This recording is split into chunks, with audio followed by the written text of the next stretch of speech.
On a mysterious night in October, a chilly announcement from the World Health Organization echoed across the globe. A new virus, unlike anything humanity had ever encountered, was spreading at a terrifying rate. The symptoms were brutal. A soaring fever, violent convulsions followed by a sudden, inexplicable aggression. Within days, the world watched in horror as hospitals overflowed, their corridors filled with the sick and the dying. Major cities, once bustling hubs of life, became fortified prisons as they sealed their borders. A wave of panic buying swept through nations, with people scrambling for food, water, and anything that could serve as a weapon.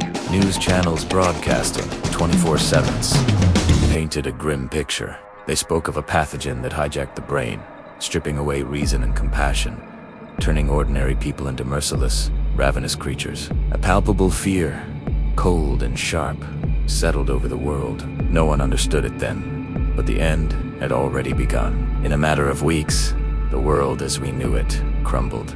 The foundations of society, armies, governments, the very structures that gave us a sense of order dissolved into chaos.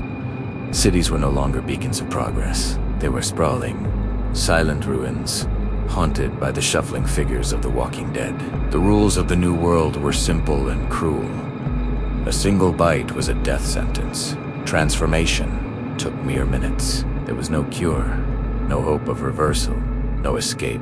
The streets, once filled with the sounds of daily life, became brutal battlegrounds. The living fought desperately against the overwhelming tide of the infected. The nights were punctuated by screams, and the air grew thick with the stench of smoke and decay. The world we had built over millennia vanished. The internet went dark. The power grids failed. Humanity was plunged into a new, primitive age of darkness. Only one primal instinct remained: stay alive or become one of them. The horror stretched on for months, a relentless, grinding war of attrition that humanity was destined to lose. One by one, the last pockets of survivors fell. They were overwhelmed by sheer numbers, consumed by the plague, or lost to despair. The once great cities became open graves, monuments to a fallen civilization. The sun would rise each morning, casting its light on a world now devoid of people. The only sounds that broke the eerie silence were the guttural moans of the undead as they wandered aimlessly through the skeletal remains of our world. There were no more voices, no laughter, no cries of hope, only the echo of a forgotten past, a whisper carried on the wind.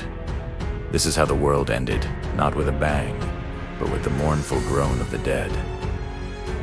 But wait, somewhere, deep within the shadows of an abandoned laboratory, a single, small light flickers against the encroaching darkness. Is it a sign of a lone survivor, a final remnant of humanity's will to live? Or is the virus, ever present and patient, simply searching for its very last victim? The story, it seems, might not be over just yet. Thank you for watching. If you enjoyed this journey into the abyss, don't forget to like, share, and subscribe for more stories. Hit that notification bell so you don't miss what happens next.